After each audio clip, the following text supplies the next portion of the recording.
and I'm very pleased to welcome everyone to today's event to mark the International Day of Peace, observed annually on the 21st of September.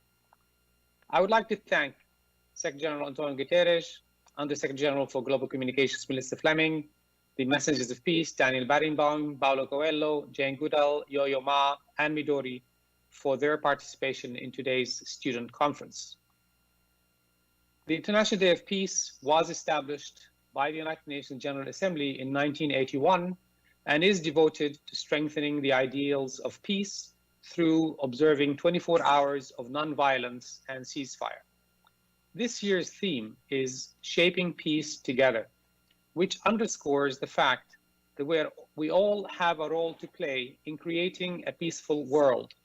The world today is home to the largest generation of young people in history, 1.8 million young people, and your voice must be heard. Today, we hope to have a stimulating dialogue and give you an opportunity to present your ideas for creating a more peaceful world. The United Nations marks its 75th anniversary this year.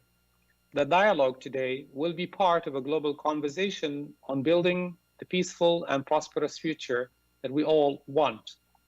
The three pillars of the United Nations are peace and security, development, and human rights. You can now use an adjusted version of that and say peace and security and the rule of law, sustainable development, and human rights for all. These three aspects are interconnected. When peace and security are threatened, development and human rights suffer. When development lags in countries, peace and security and human rights are threatened. And when human rights are violated, peace and security and development are at risk. The COVID-19 pandemic has shown us peace and security, development, and human rights are.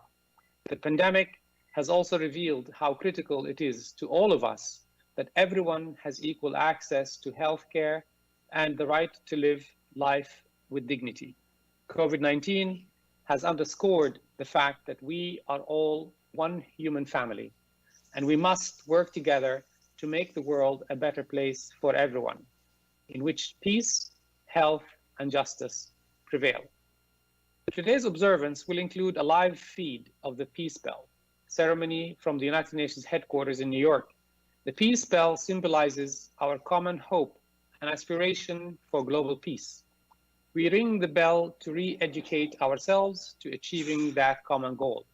We stand committed to challenging racism and prejudice, building a world in which all can thrive in peace. We're very pleased to have messages of support from the United Nations Messengers of Peace. Midori, Paulo Coelho, Daniel Barenboim, Jane Goodall, and Yo-Yo Ma. And Jane Goodall and Yo-Yo Ma are with us in person. And now, our first message is from musician Midori. Midori began her solo debut as a violinist when she was 11 years old and has established a record of achievement which has set her apart as a master musician, an innovator, and a champion of the development potential of children. As a messenger of peace, Midori continues to inspire young people through music education to build a sense of community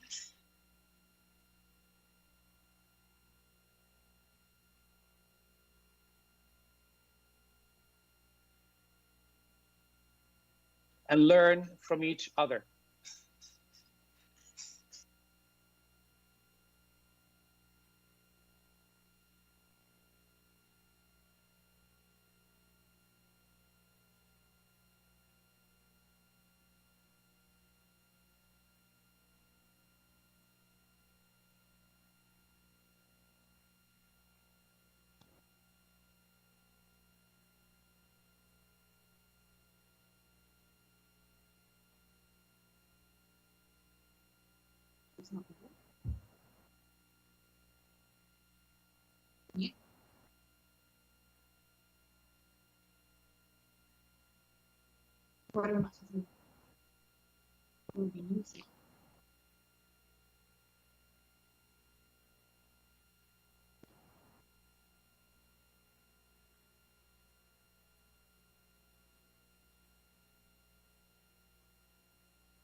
You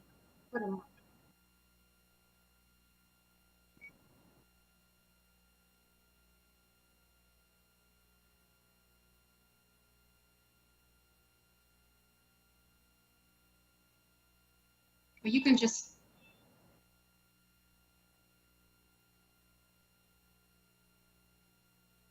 I think there's a problem, technical problem. We could not hear the sound.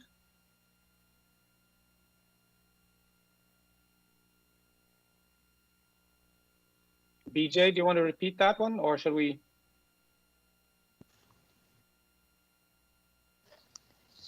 BJ, tell Maher to carry on to the next one, and we'll come back to. We can try it again. Tell him there's a.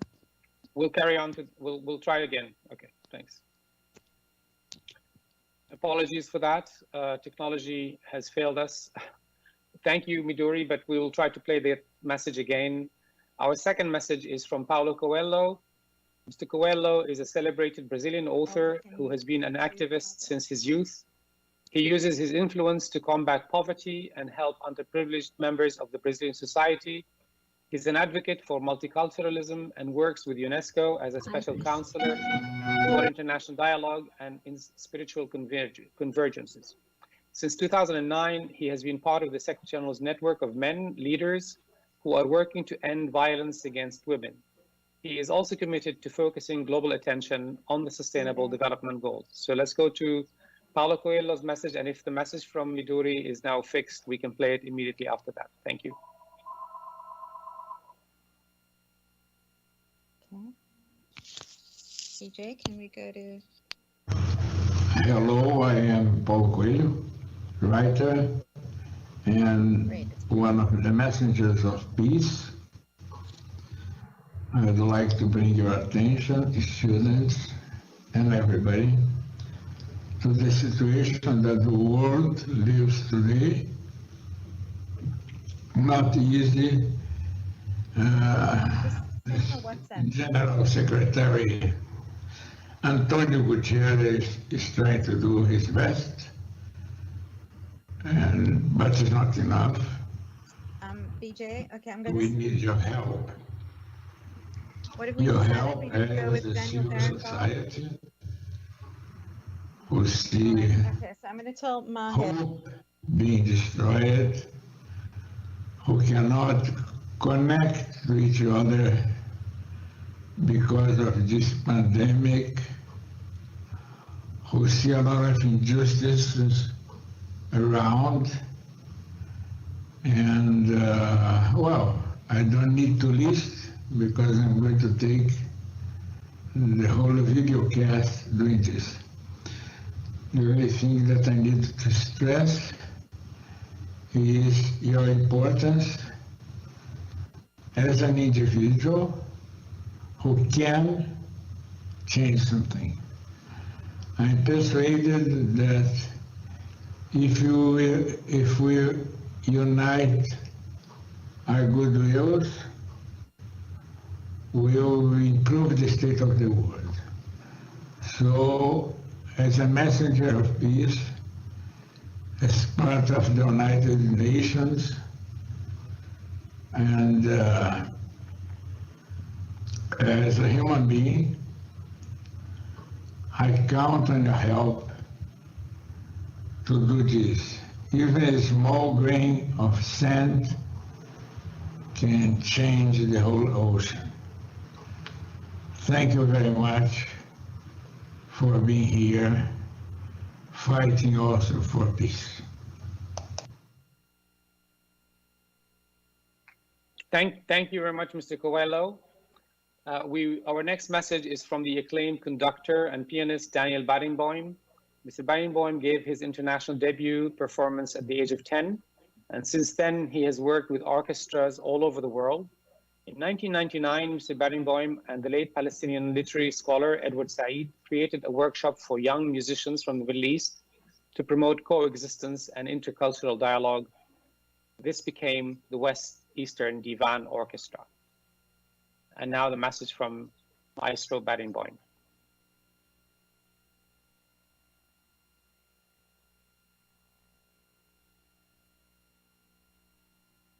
I would like to congratulate the United Nations on the 75th anniversary of its existence, and I am delighted to have heard the message from the Secretary General of the absolute necessity now to really think about a future peace in the world.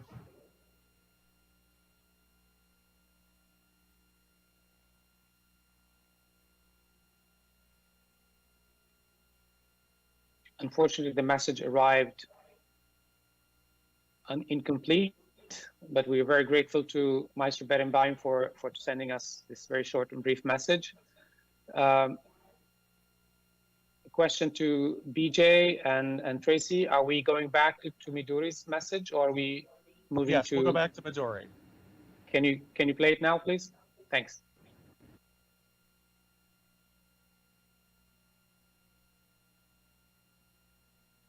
I'd like to begin by expressing my appreciation for the first responders and the essential workers. On this very special day that the United Nations calls upon us to think about what peace means to each of us, I reach out to you. In the last several months, I have personally experienced great sadness and tragedies. And at the same time, I also saw that we can be resilient and resourceful in order to overcome this great, difficult problem. I am very encouraged by all of you, by the young leaders and the futures of our tomorrow, to carry us on, carry us forward, and leading us into a better world where there's justice, there's freedom, there is love, and there's warmth. Thank you very much.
Well, thank you, Midori. That was fantastic, and I'm glad that the sound now worked. We wouldn't want to have denied you this beautiful music.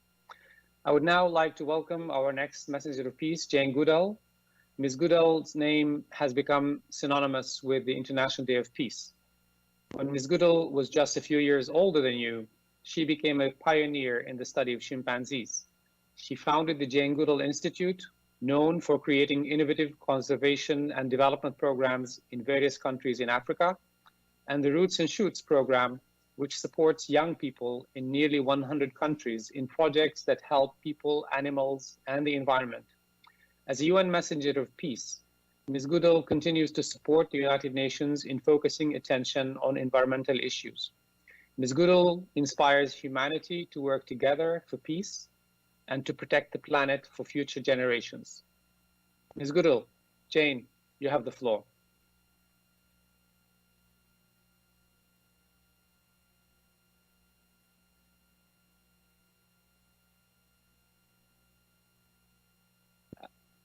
Jane, you are muted. Can you unmute yourself? Okay, sorry. I'm afraid I want to start off by looking around the world and saying we are living through very unpeaceful times. Everywhere you look, there's war, armed conflict, there's violence, there's prejudice, there's demonstrations, and even the threat of nuclear war came up again, which I never thought could be possible after Hiroshima and Nagasaki. And now we're going through this pandemic, and it's affected people all around the world. We shall get through it. We always do. But when we get through it, we must get together as a human family. We must set aside differences between nations, religions, and cultures to tackle a far greater threat, which is the climate crisis. And look around the world. There's fires, there are floods, there's damage by hurricanes, damage by humans, deforestation, pollution of the ocean, and I could go on and on. But do we then say, as some people do, oh, it's too late, we've reached a point of no return? No. We have to say, we are human beings, we have an indomitable spirit, we can get together and we can and must and will tackle this. And so, as I always trying to think about, you know, how can I inspire people so that they actually will take action? And the tragedy is that both the pandemic and climate change have come about because of our absolute utter disrespect of the natural world and animals. And if we continue to exploit in a greedy fashion the finite natural resources of this poor old planet, already in some areas they're disappearing faster than nature can replenish them. And so it's desperately important that as we emerge from the pandemic, we get together and create a new kind of green economy, a different kind of development, maybe even a different definition of success. And my great hope is for the youth. I was made a messenger of peace because of Roots and Shoots, young people tackling projects which they think of themselves, all ages, kindergarten through university, to make the world better for people, animals, and the environment. And so it's these young people, and then all the others who, as I travel around the world, I'm not now, but I was, there are amazing projects. Nature is incredibly resilient if we give her a chance. And we must give nature a chance if we care about the future of our own species and indeed of life on planet Earth. So it's the young people who are showing that same indomitable spirit that has got us through crises before and will get us through this. So that is my message. Each one of us must do our part, something to protect the environment, something to work against discrimination and violence in whatever way we can. Thank you. Thank you, Jane. And I often wonder if it's possible for you to continue to be more inspirational year over year, and you continue to amaze me. Such an inspiring role model for all of us. And your message today resonates well with what the UN is trying to do, what it stands for, and what the Secretary General has been calling for When we go back to rebuild after COVID, we have to rebuild better. We have to avoid going back on the same track. So thank you again for being with us. Our final message for this segment comes from Messenger of Peace, Yo-Yo Ma. Mr. Ma is a renowned cellist who has brought young audiences to music and to promote the work of the United Nations among young people. Inspired by the exchange of ideas and traditions along the ancient Silk Road trade route, Mr. Ma established the Silk Road Project, a social impact organization working to make a positive impact across borders through the arts. And for those of you who have not seen them perform, you have yet to look forward to see it, because it is something that is amazing. Yo-Yo, please, you have the floor. Thank you so much. Well, I would just like to echo Jane's incredibly inspiring message by just saying that we all want the same thing. And the United Nations wants an equilibrium for the world between security, sustainable development, dignity. I think Jane wants human development alongside with nature, with youth. And when we're talking today to the hope for the world, which is your generation, the younger generation, one of the positive things that I hear is that you treasure a number of values that actually would make the world a better place. And those values, you want authenticity. You want truth. You want people to speak the truth. I think you also want trust. You want to trust your friends, your institutions, your country, but there's a breakdown in trust. And so you want to work really hard to figure out what is going to create the trust. And as an older person, I have to work really hard to understand what it is that's going to make you trust me and vice versa. The intergenerational exchange is incredibly important, because at this point, you will live, obviously, much longer than we will. It's your world, and we need to hand you over as best a world as we can and trust that you are going to be the great stewards over the next half century. So I think the sooner we hand that over to you, and thanks to the Roots and Shoots program, thanks to so many young people's programs, we want to see a huge worldwide youth movement that's devoted to 3 values: to seeking the truth all the time in our daily actions, to building trust amongst yourselves, amongst other generations, amongst institutions, and finally, our purpose of practicing service, because we do it for each other. Truth, trust, and service. This is what I wish that the values that you already have and hold, that you demonstrate and you model it for us, the way Jane has modeled it for us for decades. You're one of our youthful scouts, Jane. And for the billions, 1.6 billion people, I think, Maher, you said, that's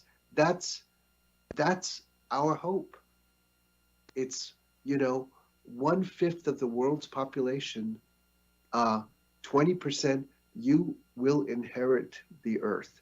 And we want to do, as an older generation, the best we can until it is completely yours and your custodial responsibility. So I salute all of you.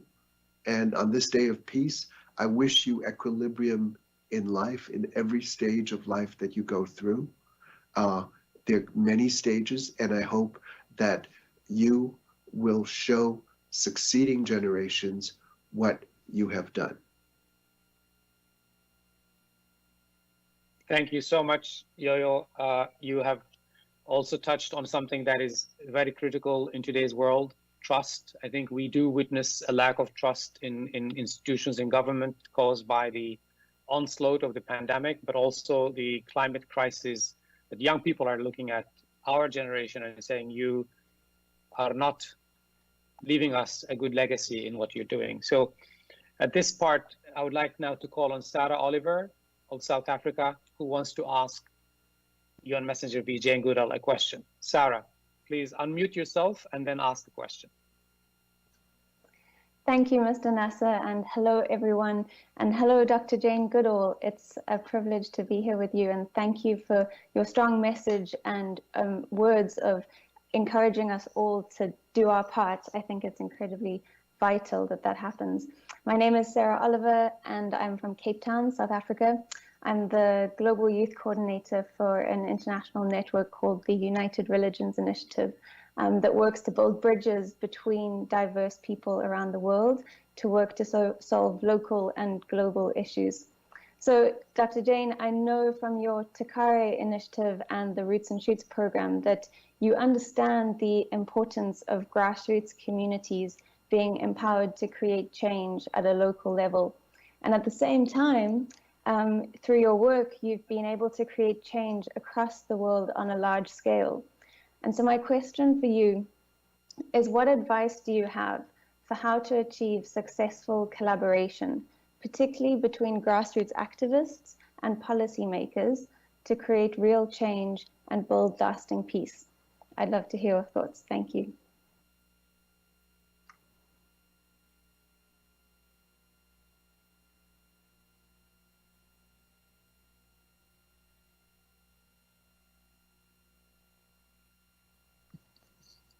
Ms. Goodall, you'll need to unmute yourself, sorry.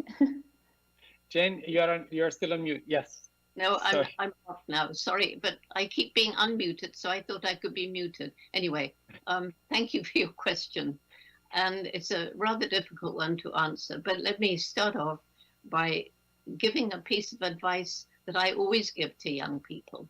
And that is, you can't do everything yourself. And so success comes when we join forces, when groups of like-minded people get together. And with our Roots and Shoots program, by the way, my granddaughter's in Cape Town and she's part of Roots and Shoots. I have to link you up afterwards. And so our Roots and Shoots program, one of the core missions is to break down the barriers that we build between people of different nations, cultures, religions, and also the age gap and things like that. And as we try to bring people together, it's mostly virtual, but just occasionally we bring people from different countries together once a year, young people. And during those meetings, it becomes very apparent that far more important than the color of your skin or the clothes you wear or the food you eat is the fact that we're one human family. Our blood is the same. We cry tears, it's the same. And when we laugh, we have that wonderful feeling. We don't laugh enough, actually.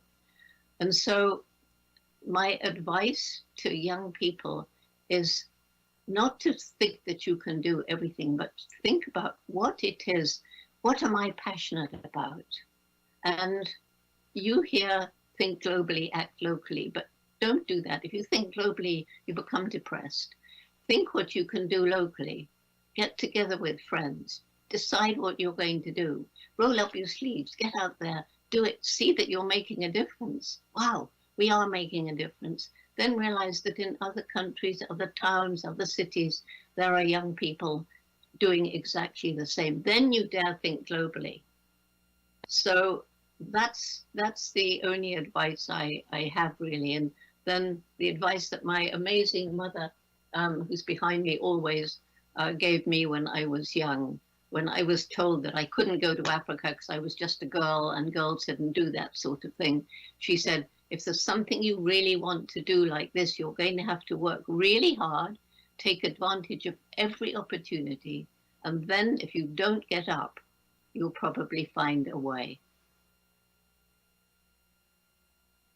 Thank you, Sarah. for that amazing question. And thank you, Jane, for such an inspiration and for encouraging young people to take risks and go after what they want, because that's the only way you can get what you need.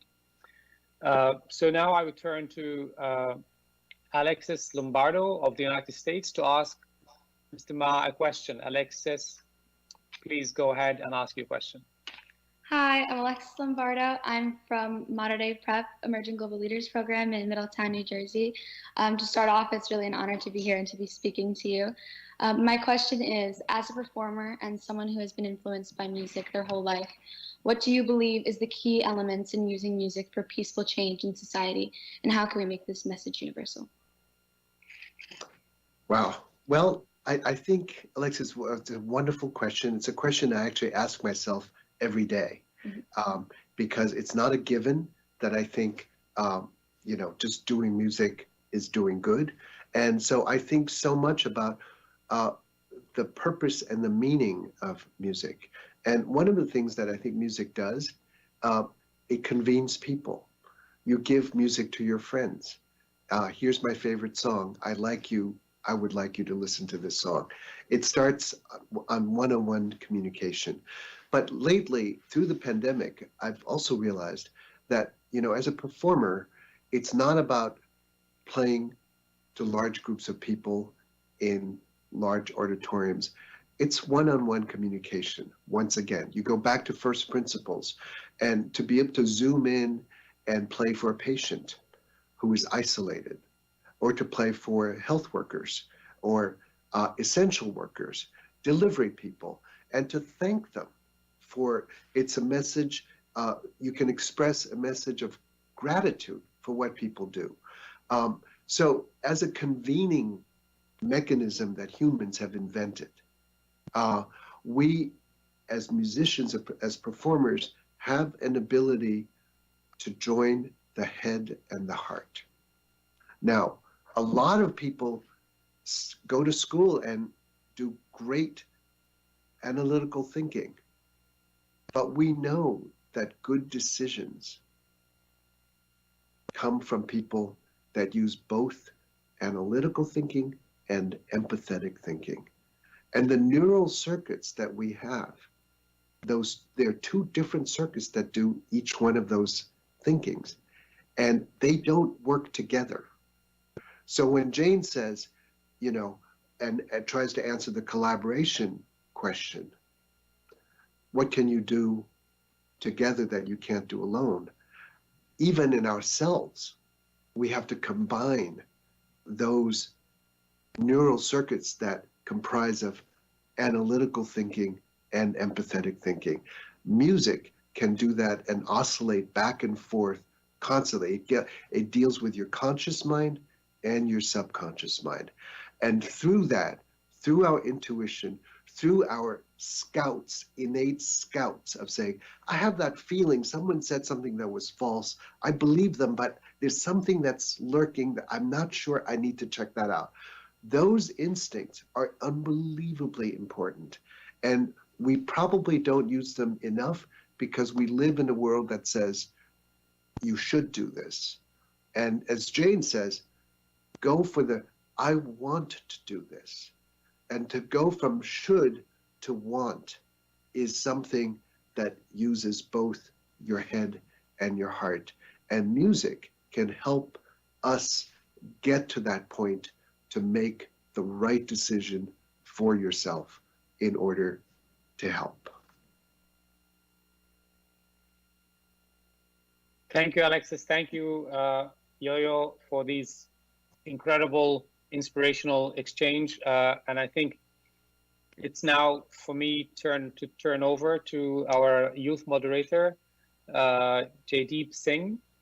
Jaydeep is an undergraduate student in chemical engineering and food science at Nanyang Technological University in Singapore. Originally from India, Jaydeep has been very active in Model UN summits. Having lived in Africa, the Middle East, and now Southeast Asia, he quite rightly considers himself a global citizen. Before I hand over the floor to Jaydeep, I would like to extend my thanks and appreciation to every single one of you, to the students who are going to participate again with us later on, and of course, the Peace Bell ceremony coming up, where we will have also the new president of the General Assembly who will be participating with the Secretary General. And I'd like to thank my colleagues who have worked hard to organize this and ensure that we are all able to do the International Day of Peace justice through, yes, a virtual event, but it's a meaningful, inspirational event nevertheless. Jaydeep, I hand over to you. Thank you, Mr. Nasser, for the introduction, and hello to everybody in this webinar. My name is Jaydeep Singh, and I'm honored to serve as the youth moderator for today's International Day of Peace Observance. This year has been like no other, with waves of tragedies hitting humanity every step of the way. COVID-19, of course, is the tsunami out of all these, with our everyday lives being brought to a standstill. But for a moment, let's all reflect on what the pandemic has taught us all. And I want to summarize these teachings into two main lessons. Lesson one, nature is a cohabitant, and humans have the responsibility to appreciate this and accordingly account for their actions. And lesson two, humans must be a united race and not a divided community. We must work together to ensure stability, security, cooperation, and better lives of peace for us all.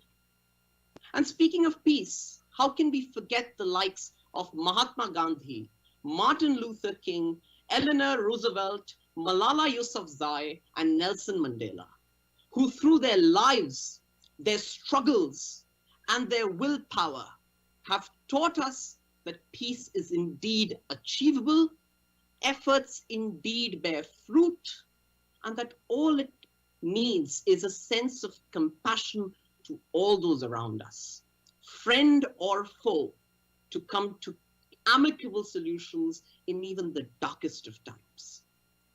And I echo the Secretary General's words in March this year when he said that all parties should lay down their weapons and join hands against COVID-19. And we must understand that this call is not just for the armed forces and not just for the adults, but also for the youth of the world.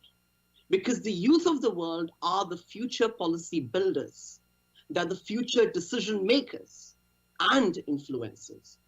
And finally, let's quote Mandela on this, when he said, "Sometimes it falls upon a generation to be great, but you can be that great generation." And with this, I'll now move on to our young leaders who are here to speak with us today. And today we will be lucky to be joined by young friends from around the world who will share what peace means to them and what they have done to promote peace and solidarity in these difficult times of physical distancing. Our first student speaker is Kyla Golding from Harvard University, who will show you the actions that students can take at the grassroots level to foster peace. Kyla, you have the floor. Hello all, my name is Kyla Golding, and I come before you today, together with youth and members of the United Nations seeking peace and justice within our global community.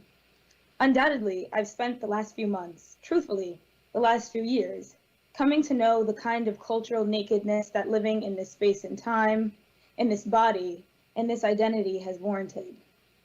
Though it is both a privilege and an honor to be before you today, it has been neither a privilege nor an honor to realize that the world as we know it is on fire, literally and figuratively. It's up in flames. It's a fire, however, that will show our work as global community members for what it is, to test the quality of the human condition. And yet, even though we face the difficulties of today and tomorrow, I still have a dream. It's a dream deeply rooted in the content of one's character. I found in the midst of the flames a pillar of redemption, a saving grace, if you will, a little something that I like to call good neighbor etiquette. I've defined it as regard for the notion that the humanity that flows through each and every one of us is unconditional.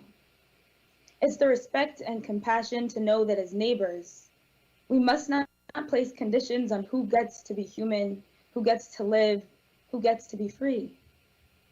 As neighbors, we must assume the individual ethical responsibility of diversifying our world sense and serving our society with dignity, so that when we look into the eyes of our neighbors, our fears, our prejudices, and our insecurities are no longer what's reflected back at us. I hope that you see my dream, that when my global neighbor looks into my eyes, it's a deep-rooted empathy and a connectivity to human experience, both learned and unlearned, that are reflected back. It is also my hope that you all dream so too. There's something intellectual, spiritual, personal, and most importantly, intersectional about a global community that stands together to cease the fire. Human to human, soul to soul, from trauma to joy and everything in between, what still remains is this. Good neighbors have the power to make a neighborhood feel warm, welcoming, and safe, to form community with peace of mind and spirit. And so, my fellow humans around the world, kin in global citizenship, won't you be my neighbor?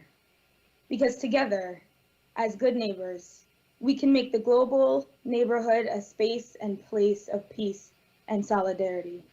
Thank you. Thank you, Kyla. As we all know, achieving nuclear disarmament is one of the oldest goals of the United Nations. And our next speaker, Wanda Proskova from the Czech Republic, will reflect on the importance of nuclear disarmament as well as the Sustainable Development Goals 16 and 17. Wanda, the floor is yours. Hello, everyone. It is an absolute honor to be here. My name is Wanda, and I'm a postgraduate student, and I come from Prague, same as did Berta von Suttner, the first woman to ever receive the Nobel Peace Prize. And not only was she the first woman to be awarded such prize, she was mainly the reason we even have the Nobel Peace Prize in the first place, as she was the one who inspired Alfred Nobel to establish the peace category of that award. She wrote this influential book called Lay Down Your Arms.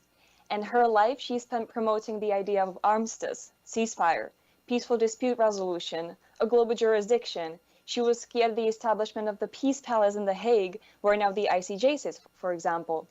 Further, she represented women empowerment and promoted pan-Europeanism. What I'm trying to say is that her ideas are as relevant now as they were over 130 years ago, or maybe even more. In my work in today's world, I then try to follow Berta's footsteps, and specifically, I focus on nuclear disarmament and nuclear divestment. With only 100 seconds to midnight left on the doomsday clock, and with experts from all around the globe agreeing that the world today is in greater danger of a nuclear war than during Cold War, what would be a more efficient way of preventing such incidents, or rather a tragedy, than disarming? Further, the nuclear weapons budget of 9 countries over the next 10 years is $1 trillion US. That is $192,000 every minute of every day. And the list of goals that could be achieved if that money was instead invested in better and more sustainable purposes is endless. We could provide food for all malnourished people, build hundreds of thousands of hospitals, build water wells in Africa, secure the budget of the UN, build countless solar panel systems, and we'd still have so much money left. And speaking of sustainability, brings me to the SDGs, the Sustainable Development Goals, and how truly interconnected they are. By developing one goal, for example, SDG number 16, through, for example, nuclear divestment and disarmament, we directly support, for example, SDG number 13, climate action. And therefore, by supporting and establishing peace, we are directly contributing to the sustainability of our planet. We are now at the beginning of the decade of action. And not only are we leaving no one behind, we cannot leave any of the SDGs behind. So what would Berta von Suttner say? She would remind us that peace cannot be taken for granted. It is a part of an SDG that must be continuously maintained, whether through nuclear abolition, divestment, peace education, or in any other way, from any other place on the earth. And I know that us, students and youth, are well aware of this. Therefore, I would now like to invite also all the governments to follow Berta von Suttner's footsteps and try to start laying down our arms. It is simply the most logical, rational, and sustainable thing to do. Thank you all so very much.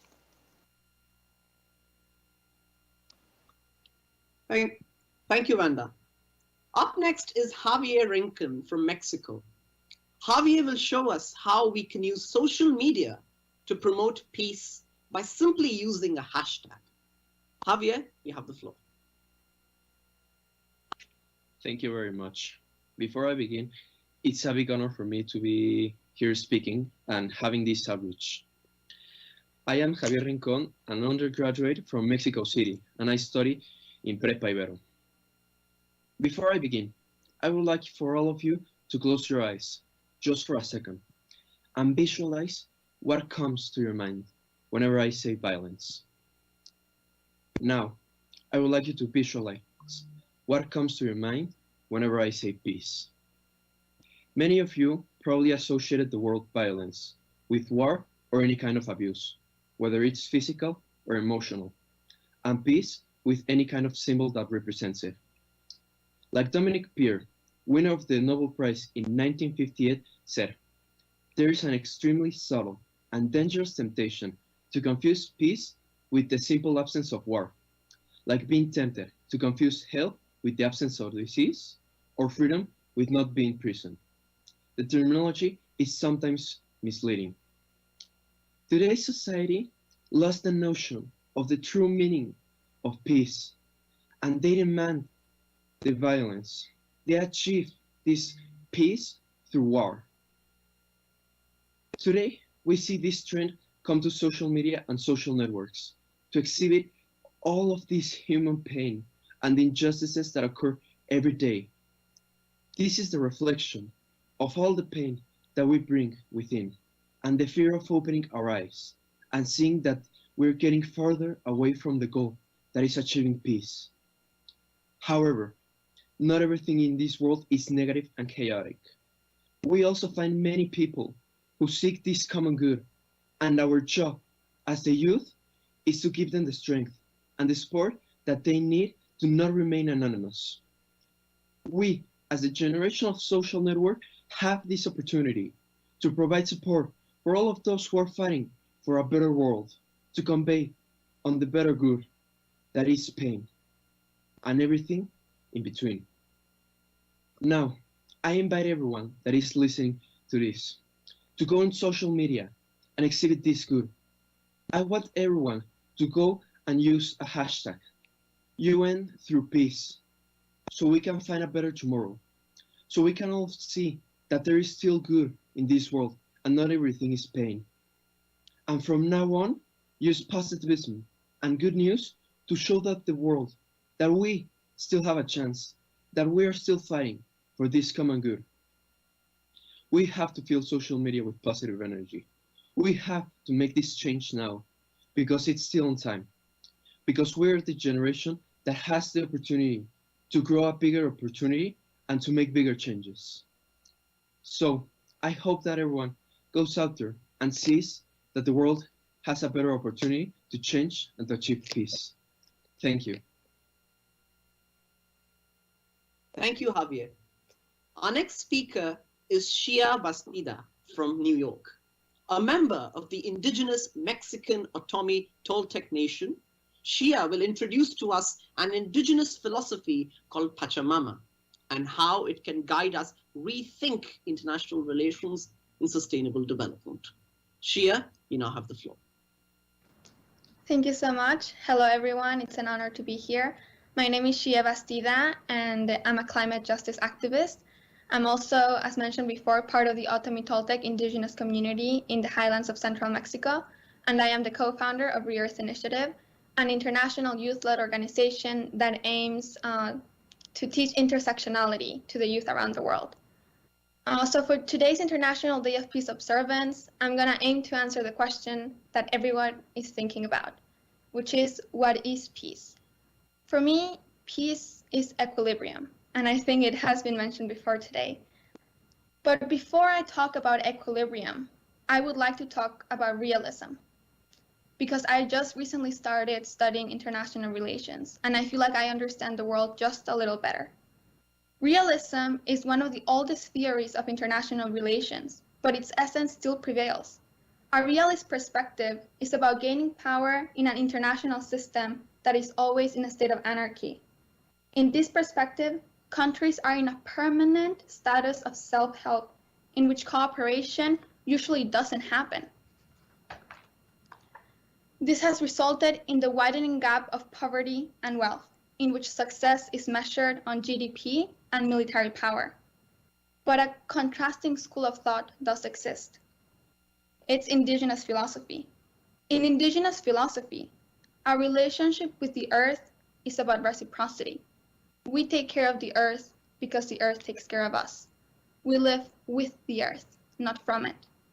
It is about cycles rather than infinite growth.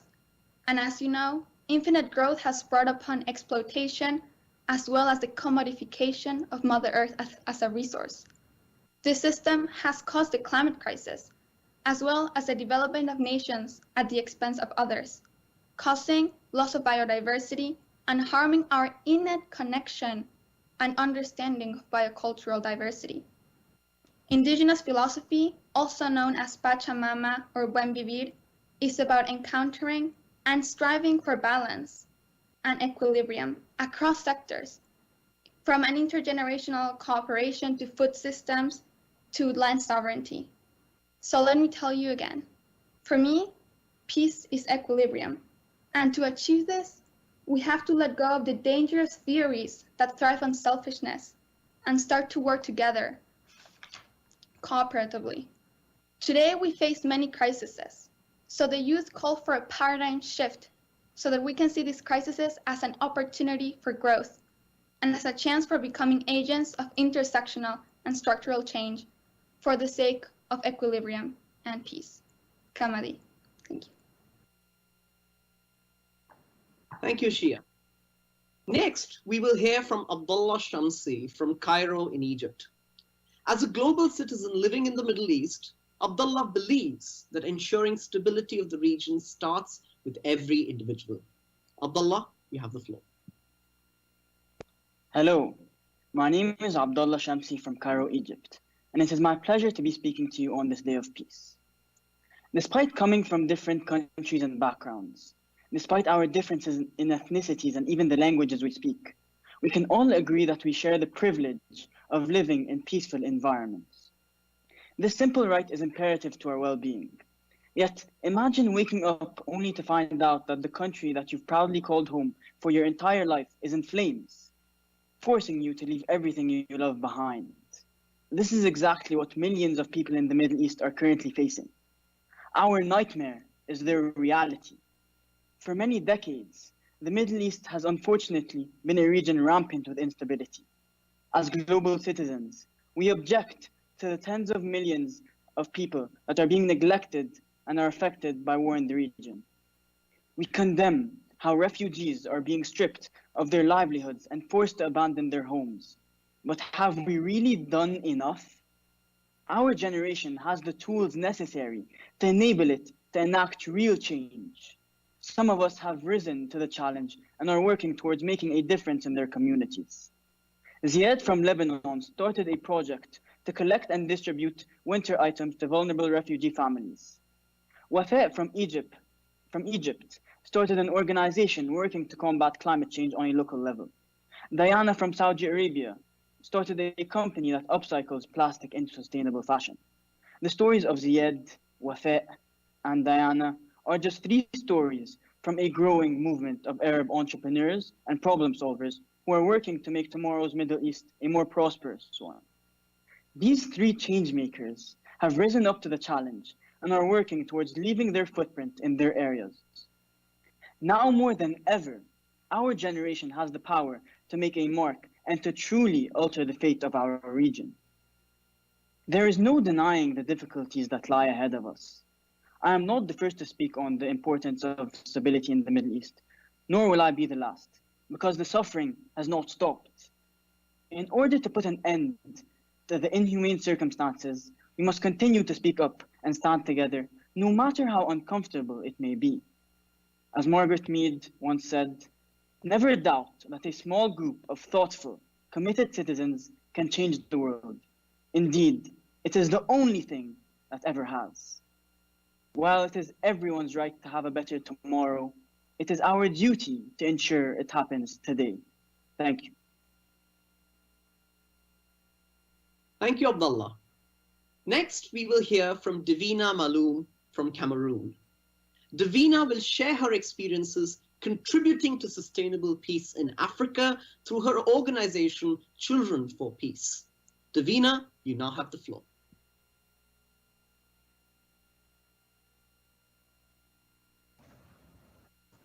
Thank you for giving me the floor. My name is Divina Maloum. I'm the founder of Children for Peace and the laureate of the International Children Peace Prize 2019.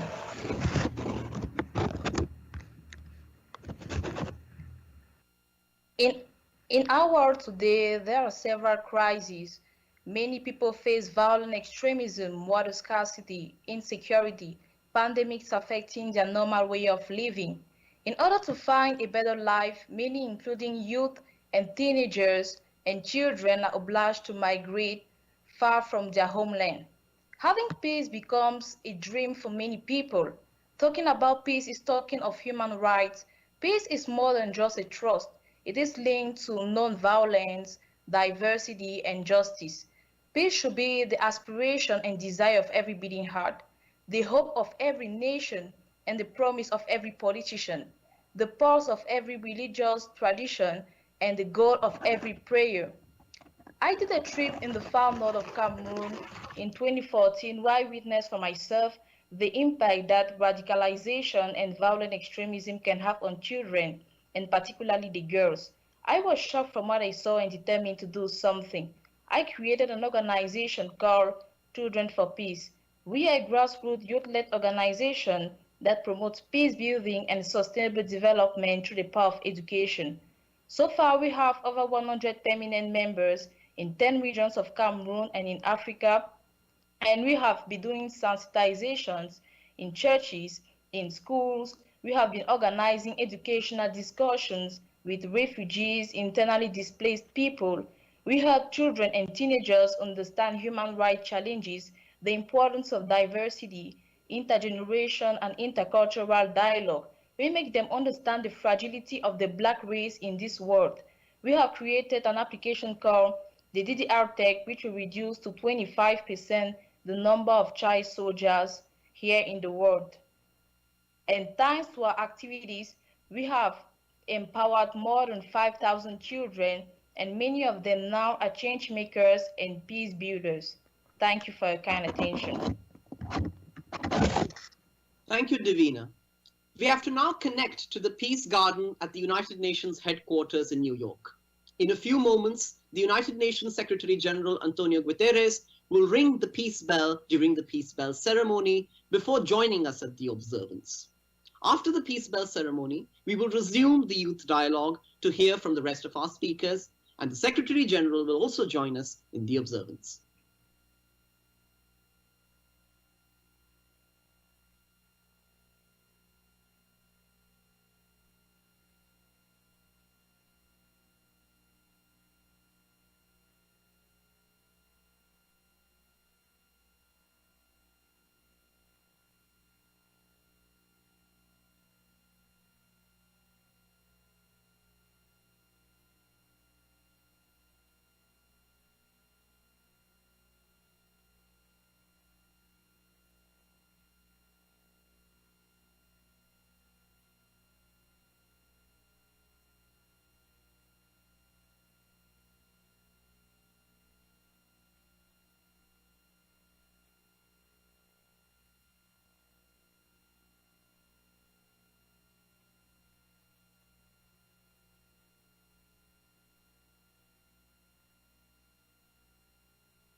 Thank you, Yo-Yo Ma, for that wonderful performance, which really sets the tone for this important day. We recall that the International Day of Peace was declared by the UN General Assembly in 1981 and is formally observed every year on the 21st of September. As we celebrate the 75th year of the United Nations, this day reminds us of the core aspiration of the organization, the pursuit of peace. This year's theme of shaping peace together encourages us to foster cooperation and dialogue so that we can build a peaceful future for the next 75 years and beyond. If anything, the pandemic shows us how precious and fleeting life is, and that we are always stronger when we work together, when we lay down our weapons and focus on defeating our common enemy, the tireless COVID-19 virus. Here with us today, I am pleased to welcome Mr. Antonio Guterres, the Secretary General of the United Nations, as well as His Excellency, Mr. Volkan Bozkır, the President of the General Assembly. And I am also pleased to welcome His Excellency, Mr. Ishikan Kimihiro, the Permanent Representative of Japan to the United Nations. We are honored to be joined remotely by the UN Messengers of Peace, Paulo Coelho, Jane Goodall, Yo-Yo Ma, and Midori. Thank you for being with us today and also for your unwavering commitment to peace. It is now my great pleasure to introduce the Secretary General of the United Nations, Mr. Antonio Guterres. The Secretary General will ring the peace bell after his statement. Mr. Secretary General. Your Excellency, Mr. Volkan Bozkır, President of the General Assembly. Your Excellency, Mr. Ishikane Kimihiro, Permanent Representative of Japan. Excellencies, United Nations Messengers of Peace, ladies and gentlemen, and everyone who is joining us remotely. Good morning and thank you for being with us today for the Peace Bell ceremony. And thank you, Yo-Yo Ma, for playing for us today and for everything you do for peace, including your online concerts during the COVID-19 pandemic. Music is the language of peace, with universal appeal and infinite diversity. Thank you for inspiring us. Excellencies, peace is never a given. It is an aspiration that is only as strong as our conviction and only as durable as our hope. It can take decades, even centuries, to build peaceful, stable societies. But peace can be squandered in an instant by reckless, divisive policies and approaches. 75 years ago, the United Nations was founded with the overriding goal of preventing war and promoting peace. Since then, we have deepened our knowledge on how to fulfill that noble mission. We have solid evidence that human rights, respect for the rule of law, access to justice and opportunities for all are the building blocks for peaceful communities and societies. This is why the 2030 Agenda for Sustainable Development is above all an agenda for peace. Today, the COVID-19 pandemic is expanding risks to peace everywhere. It poses an enormous threat to people caught up in conflict, which is why I made an immediate appeal for a global ceasefire. I will repeat the call during the general debate next week. We need to silence the guns and focus on our common enemy, the virus. Beyond war zones, the pandemic is highlighting and exploiting inequalities of all kinds, setting communities and countries against each other. Excellencies, this ceremony in the Japanese garden is an annual moment of calm before the high-level week, a moment that brings us back to our founding purpose of peace. I thank Japan for its contributions to the United Nations, including the Peace Bell, a symbol of unity cast from coins and medals donated by people from all over the world.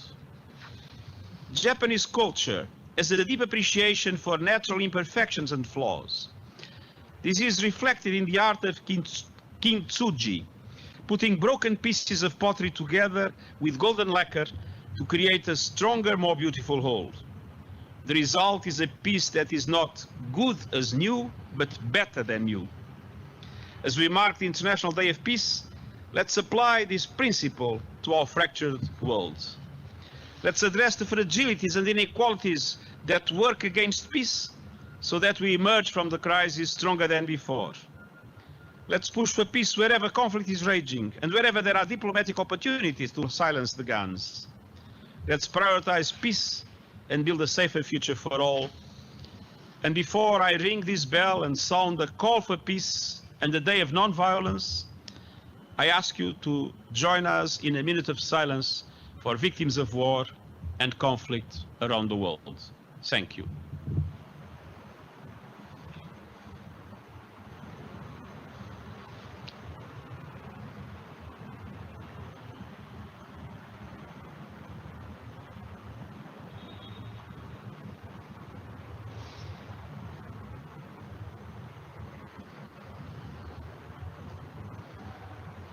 Thank you.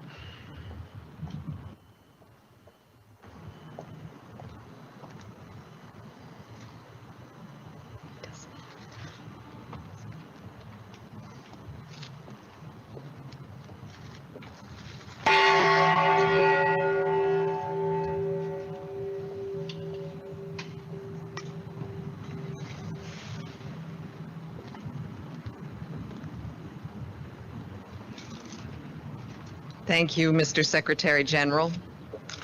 It is now my pleasure to welcome the President of the General Assembly, His Excellency, Mr. Volkan Bozkır. Following his statement, he will ring the peace bell. Your Excellency. Your Excellencies, Mr. Secretary General, Ambassador Kimihiro, Mr. Madar, Dr. Goodall. It is perhaps the best known line in the UN Charter that this organization was established to save succeeding generations from the scourge of war. After the horrors of 2 world wars, our founders recognized global peace and as a crucial goal for humanity to aspire to. This aspiration has continued to guide our work. 39 years ago, the United Nations General Assembly established that this day would be devoted to strengthening the ideals of peace. 2 decades later, the General Assembly voted unanimously to designate this day as a period of non-violence and ceasefire. Since then, the peace and security landscape has become significantly more complex. In March, the Secretary General made a call for global ceasefire so we could concentrate our efforts on fighting the common enemy that has threatened us all this year. Regardless of nationality, ethnicity, or political belief, it has threatened our health, our security, and our very way of life. The evidence is everywhere to go. Today we stand separated and masked. The pandemic has brought unexpected levels of misery and hardship to many. But it is the most vulnerable who suffered most and still suffering, both in conflict and at the hands of this disease. As we work to shape peace together, I will use my term also to give a voice to these groups in the General Assembly and to recall the protections to which they are entitled, and to shape peace together. We as an organization have the necessary and diverse tools at our disposal, from preventive diplomacy and mediation to peacekeeping and peace building. Despite the prevalence of conflicts and human suffering, we also see how the foundations of sustainable peace and development can be laid step by step in some cases. I'm pleased to see so many youth join us virtually today. You are the future. Your views are crucial as we seek to strengthen this organization, which we task with resolving humanity's greatest challenges. You have grown up in an interconnected world. Your engagement with the world and each other is critical to resolve global challenges, from pandemic to peace and climate change. On this International Day of Peace, let us remember the victims who have suffered unimaginable hardships and loss of life and dignity due to conflict. On this 75th anniversary year, let us remember the fundamental reasons why our predecessors established this organization. And then let us use this knowledge and increased understanding to create change with real-world impact for the most vulnerable and for us all. Let us shape peace together.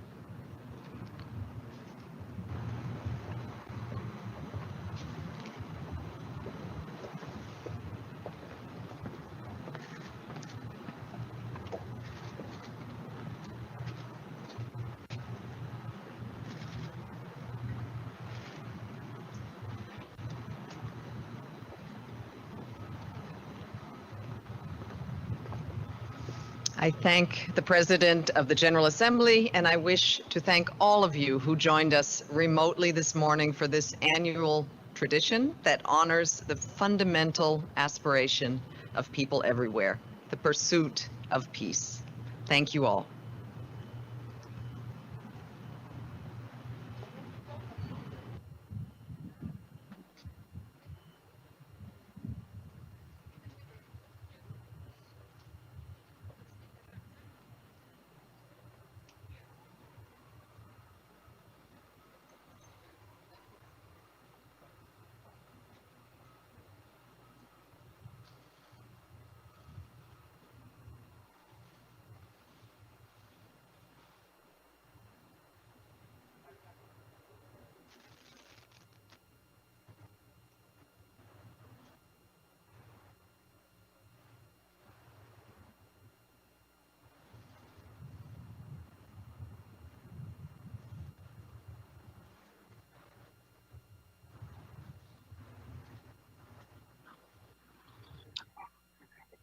Hello again, everyone, and I hope you enjoyed the Peace Bell ceremony.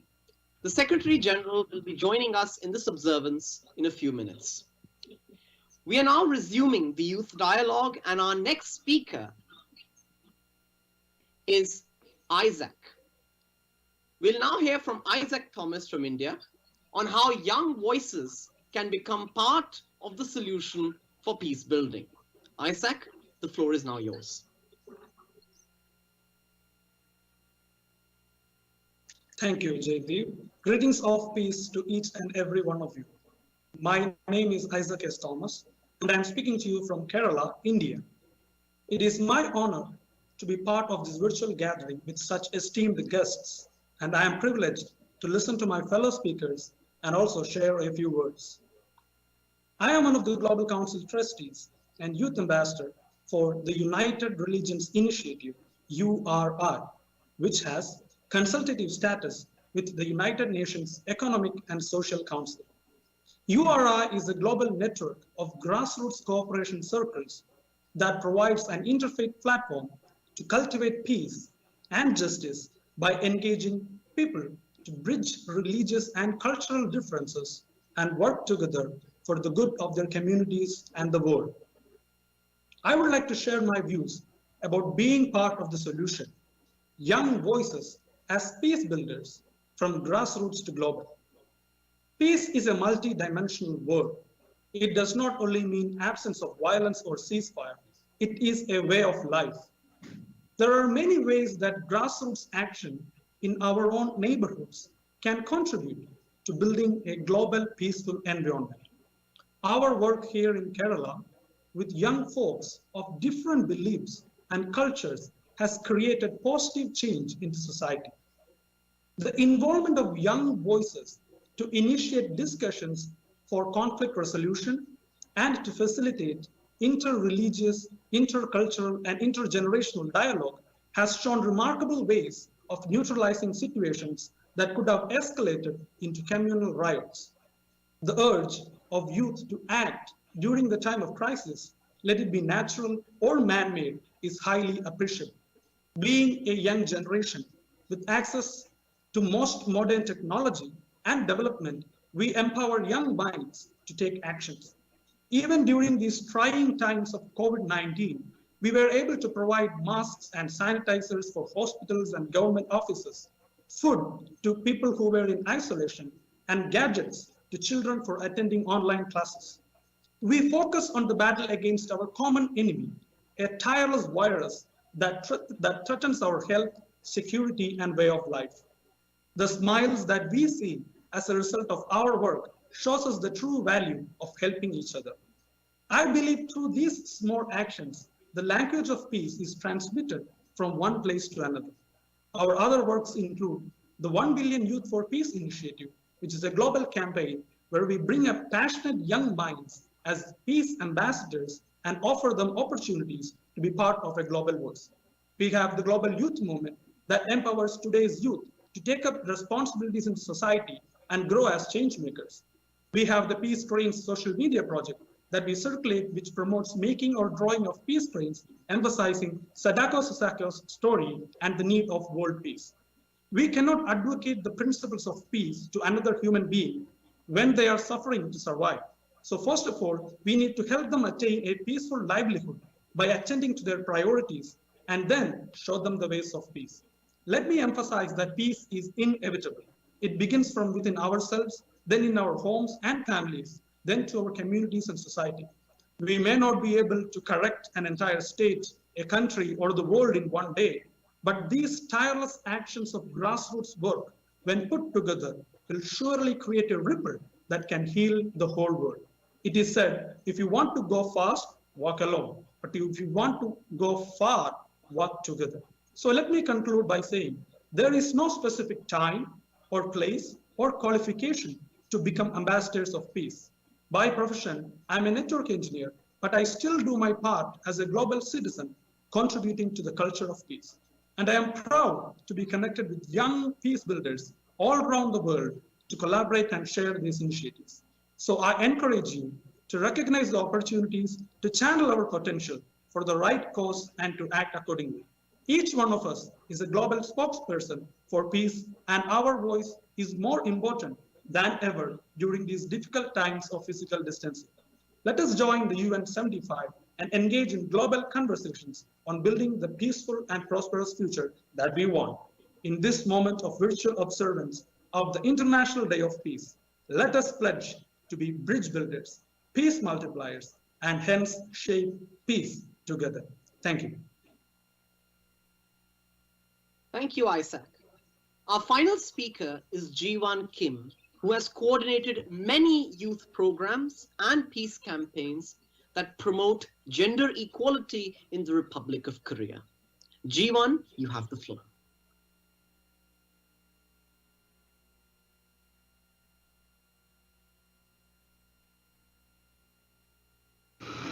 I have to say that there's no more time to be wasted. More and more women and girls are being raped and killed without reason at any time of the day.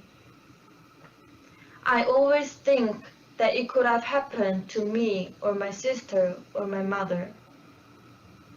How many more lives should be sacrificed to achieve gender equality? To shape peace together, gender equality must be achieved. There are many problems in the world that need to be solved, but gender equality is mostly related to human rights and human lives.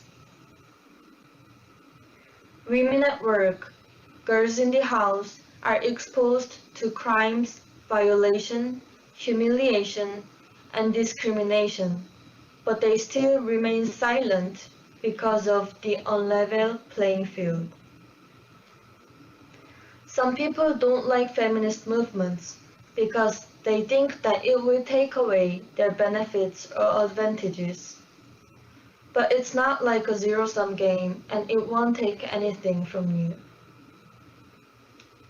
I believe that the opposite word for patriarchy is love.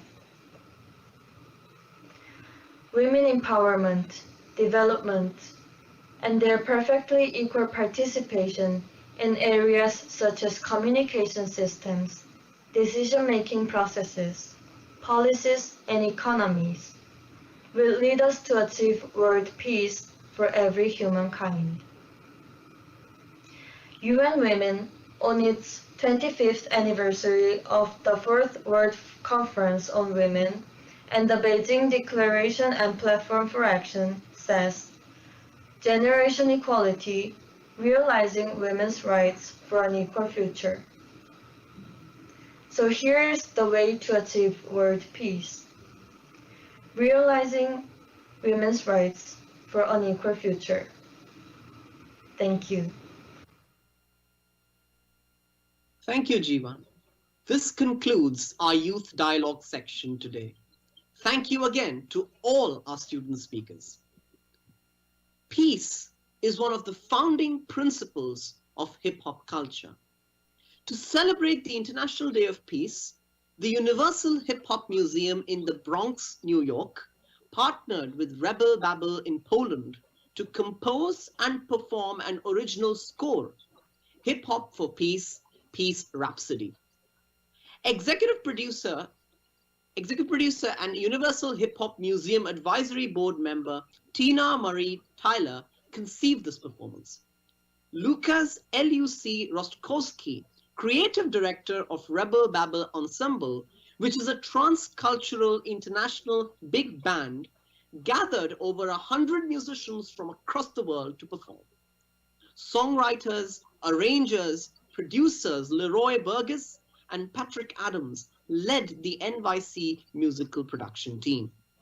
African-American youth performers are featured, playing strings, horns, percussion, and vocals.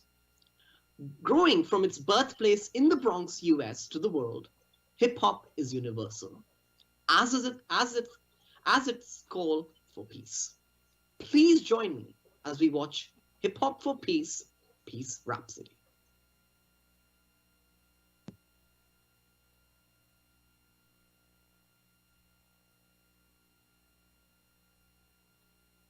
Peace is the foundation of hip-hop. Peace is the absence of confusion. Hip-hop has always been about peace. Peace is justice. But get this, no peace, no justice. Peace is not the end result of your goal, it is the beginning. Yo, what happened to peace? Peace.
the Nobel Prize for Peace at a moment when 22 million Negroes of the United States are engaged in a creative battle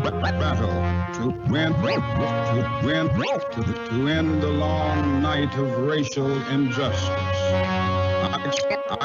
I accept this award on behalf of the civil rights movement,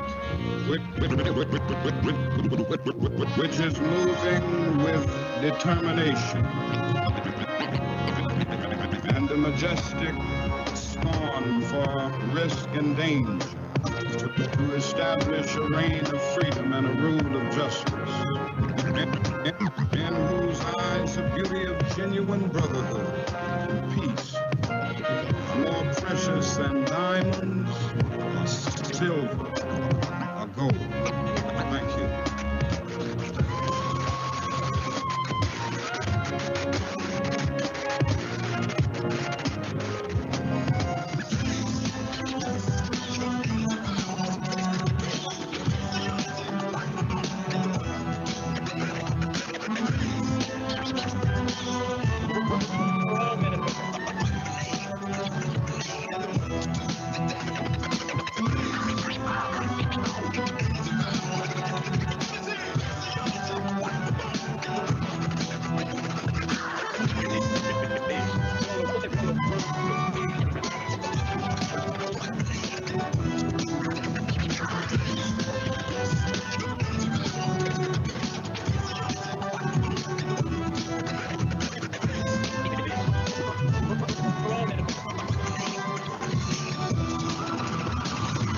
Hip-hop is still trying to inspire people. We're not there yet, but we're going to get there.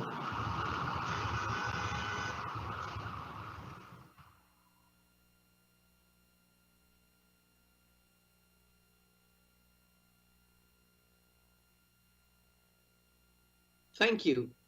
We are still waiting for the Secretary General to be connected to the observance. If you like, you can take a minute or two to complete a feedback survey that we will be sharing on the chat. The link has been posted in the Q&A. Please stay with us for a few minutes and the Secretary General will join us shortly. Thank you for your patience.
As we wait for the Secretary General to join us in the observance, we would now like to introduce a Mandela quiz. One of the icons of peace is Nelson Mandela, and many people around the world know his name and recognize his face. But we thought you might like to test how much you know about him, and we invite you to play the online Mandela quiz for Peace Day. The link has been shown on the screen, and when you have the page open, enter this game pin number on the Kahoot page. Press enter and you'll be taken to the title page where you can enter your nickname and press go to begin the quiz.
while we wait for the Secretary General to join us in the observance, I would like to share a brief history of the Peace Bell ceremony. The Peace Bell was donated by the United Nations Association of Japan in June 1954, exactly 66 years ago. The idea was to create the Peace Bell was presented by Mr. Chiyoji Nakagawa, the former counselor of the United Nations of Japan. The bell was cast from coins and medals donated by the representatives of member states, the Pope, and the public, including children from over 60 different nations. The bell gets rung twice a year, when spring breaks in the Northern Hemisphere, and then today, to mark International Peace Day. The Peace Bell symbolizes hope and aspiration for global peace.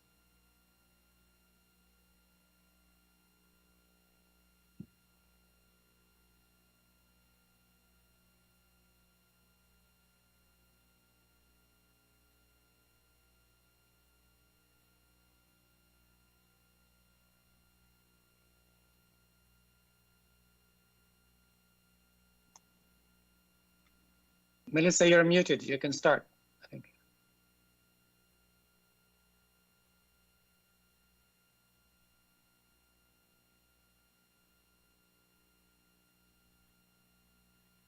Melissa, you're muted still.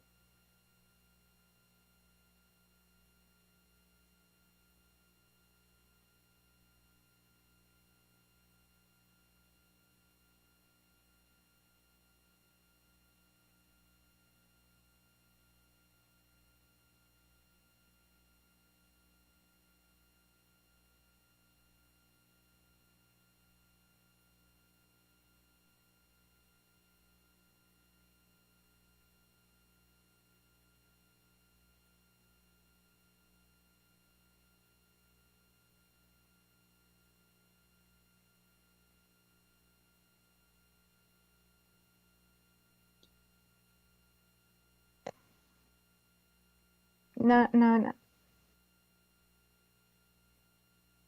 Melissa, you're still on mute.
Unmuting.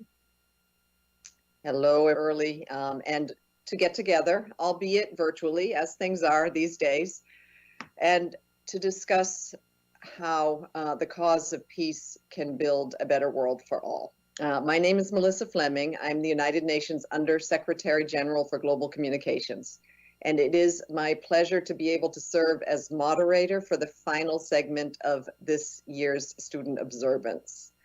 We understand that students are joining us from around the world, Sierra Leone, Singapore, South Sudan, and much more, a truly global celebration and recognition of the need for peace. 2020 has been a year full of turbulence and one many of us would already like to forget. the COVID-19 pandemic has upended lives. It's destroyed jobs and livelihoods and cruelly taken so many loved ones from us. It has really exposed many of the deep social and economic inequalities between and within societies and communities. It has also illustrated to us that we will only succeed in overcoming this pandemic when we work together. The United Nations has been at the forefront of that global effort, working on multiple fronts, not only to beat the disease, but to build a better world in the aftermath. One of those fronts is by working hard to ensure that the public around the world has access to accurate and clear information about the pandemic. And at the same time, we're trying to combat misinformation, disinformation, and conspiracy theories that are traveling on social media channels almost as fast as the virus itself. And in its wake, it is fueling hatred, fueling intolerance and division. And not only that, it's really for public health guidance, it's making life very difficult. People are just confused. So this is why we've launched the Verified campaign. I hope many of you have already heard of it. The goal of Verified is to combat lies with accurate science-based information, hate speech with solidarity, and despair with hope, and solutions for how to build back better. So also what I'm really pleased to say is that Verified allows you to be part of this mission. And I would like to invite all of you, if you haven't done so already, to serve as one of our information volunteers. So please go to shareverified.com for more details. It's now my privilege to invite Mr. Antonio Guterres, the Secretary General of the United Nations, to say a few words about the International Day of Peace and what it means to him. Over to you, Mr. Secretary General. Thank you very much. Dear students from all over the world, the International Day of Peace is traditionally a day when we call on armed combatants across the world to put down their weapons. But in a time of pandemic, 24 hours is not nearly enough. That is why last March I called for an immediate global ceasefire, because now there is only one true enemy, the virus. The pandemic is the biggest threat to peace and security in our world today. My ceasefire appeal resonated widely with member states, civil society, and even several armed groups. But spoilers and distrust have proven to be major obstacles to the implementation. Now, with the virus still raging, but also at a time when we are seeing some encouraging steps towards peace, I will use my annual speech to the General Assembly on Tuesday to renew my appeal. The world needs a new push for peace, and I will urge the international community to mobilize to make it happen by the end of the year. All of you have a role to play in this effort. You do not have to live in a war zone to help foster the atmosphere we need. I'm always inspired by how much meaningful action young peace builders take every day to make our world a better place. Now we need you to inspire combatants engaged in battle to stand down and think of the common good. Dear friends, this observance also takes place as we mark the 75th anniversary of the United Nations. We have commemorated this milestone not with celebration, but with conversation, in surveys, polls, and dialogues. We encouraged young people in particular to share their views about our future. And I'm listening closely to your voices. I know you want change, health care for all, opportunities for all, climate action, end to discrimination. I can also sense your yearning for greater global solidarity, and I want that too. That is the only way forward. In these difficult times of physical distancing, let us stay connected. Let us exchange ideas on how to turn the COVID-19 crisis into an opportunity for peace and inclusivity. We have seen the virus being used to vilify certain communities and to promote hatred. We have seen it expose the inequalities that have always lurked in our societies. We cannot let that happen. We cannot let the pandemic threaten peace. We may not be able to stand next to each other, but we can still strategize together and advocate together and find solutions together. And your contribution to recover will be crucial because your ideas matter. I hope you will celebrate the International Day of Peace by spreading compassion, kindness, and hope among your friends and communities in these troubling times.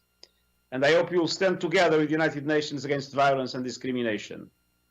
As the theme of this year's observance tells us, let us shape peace together, and I thank you.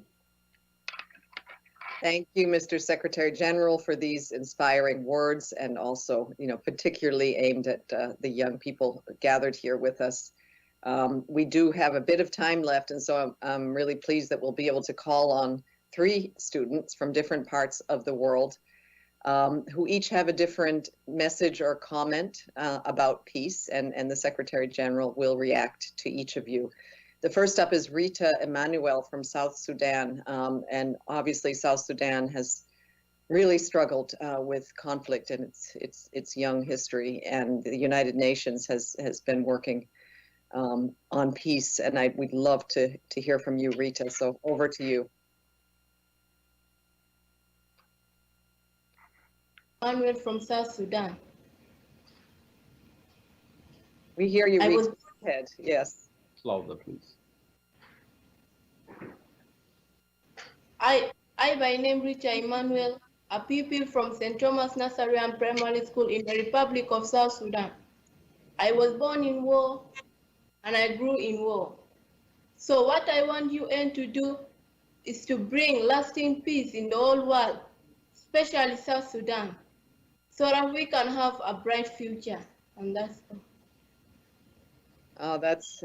Thank you very much, Rita. I know that the Secretary General has visited your country many times, also in his capacity as UN High Commissioner for Refugees. In fact, I visited with him, so I'm sure he has a reaction for you.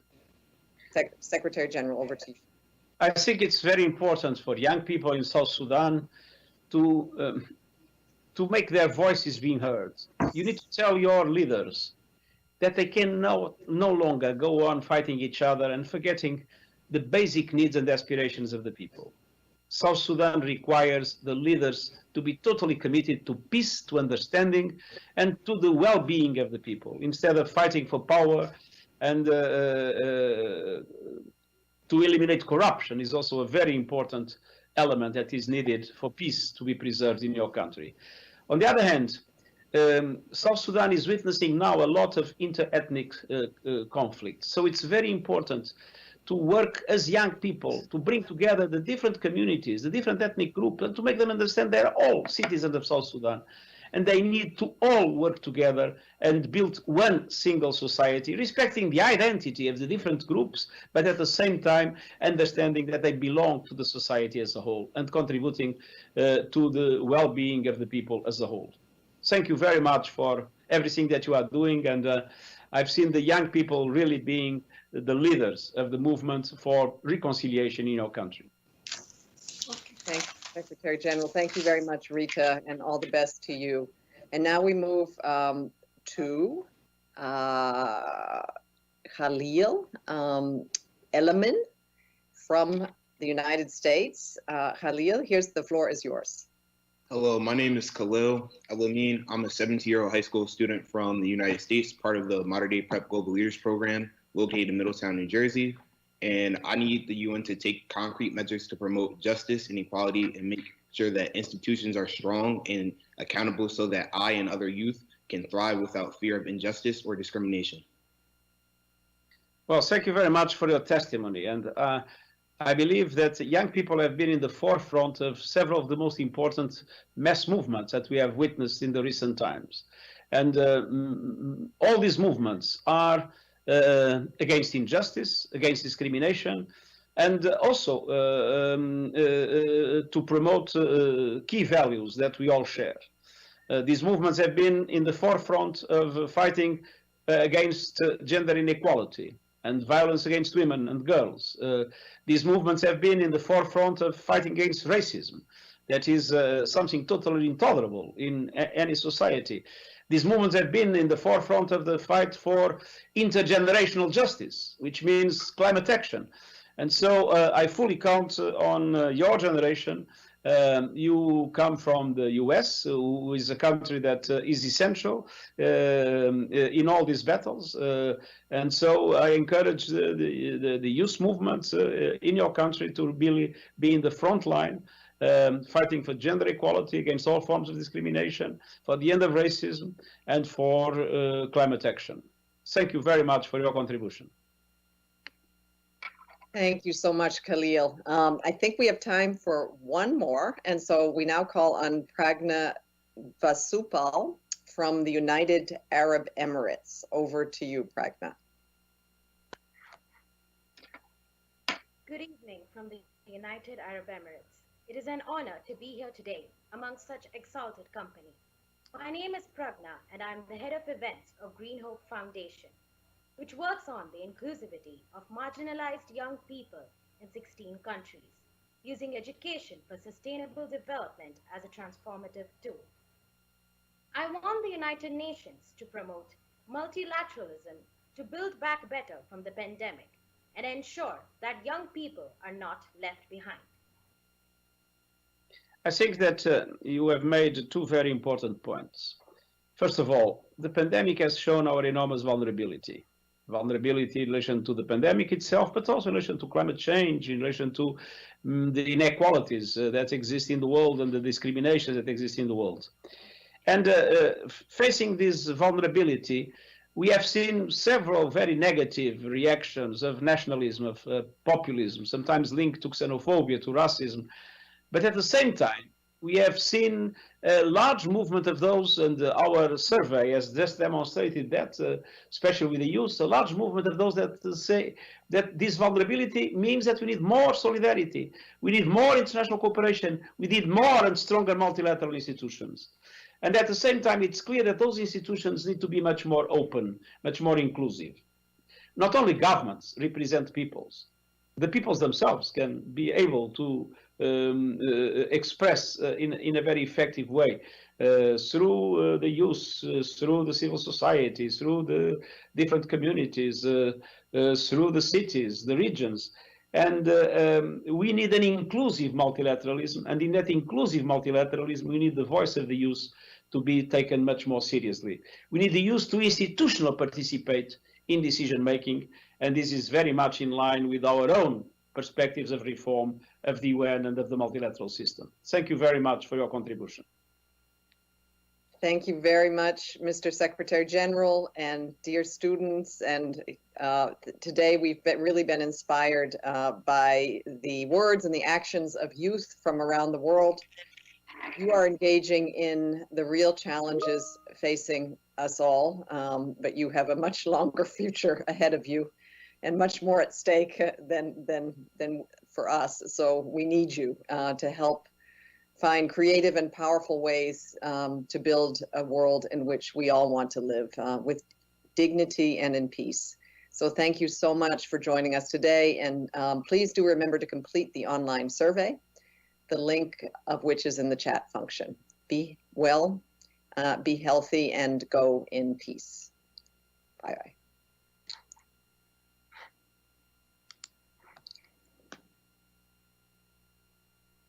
Oh, and there's Jane Goodall saying hello to the Secretary General too.